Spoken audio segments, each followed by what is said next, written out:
Even the poor weather this 15th of August 2019 could not discourage these Christians of the Holy Mary's Chapel, Pentecost Parish, Newtown Airport in the Archdiocese of Douala to come out in their numbers to celebrate the solemnity of the Assumption of Mary to heaven.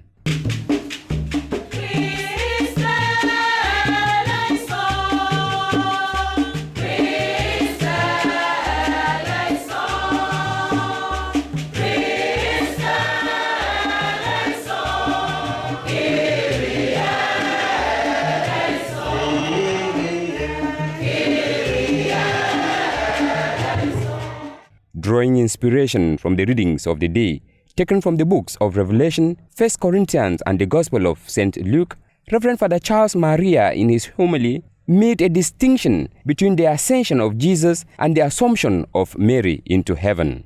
In the former case, Jesus went up to heaven on his own accord, while in the latter, Mary was taken up to heaven by God. Like Jesus, Mary, after completing her earthly life, was taken up to heaven. He schooled his faithful that this is a truth of faith contained in a dogma defined in 1950. Our Mother Mary had been taken away from the earth after her life in heaven. This is a dogma of faith and nobody should go against it as a Christian Catholic. It had been defined properly by Pope Pius XII in the year 1950, the 1st of November properly. The Assumption of Mary is a doctrine that comes from the tradition of the Church from early ages. Although it is not a biblical fact, Father Charles Maria identified similar cases in the Bible, like that of Enoch and Prophet Elijah in the Old Testament, that were taken up to heaven. As such, it could not be impossible for Mary, immaculate from conception, to be taken up as well.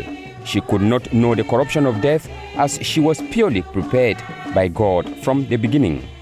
He presented Mary as a model of Christian virtue to be imitated by those who want to enjoy the beatific vision. Mary is properly a model of virtues in chastity, in humility, in purity, but also in patience, for example. In faith, she practiced the faith, she was obedient to God. God was asking, are you ready to receive my son? She accepted. In the course of the celebration, a number of infants were baptized and 9 Christians were also consecrated to the Immaculate Heart, an act with spiritual implication for these Christians. They used the occasion to pray for an end to the crisis in Cameroon and for peace, unity, and stability in the country.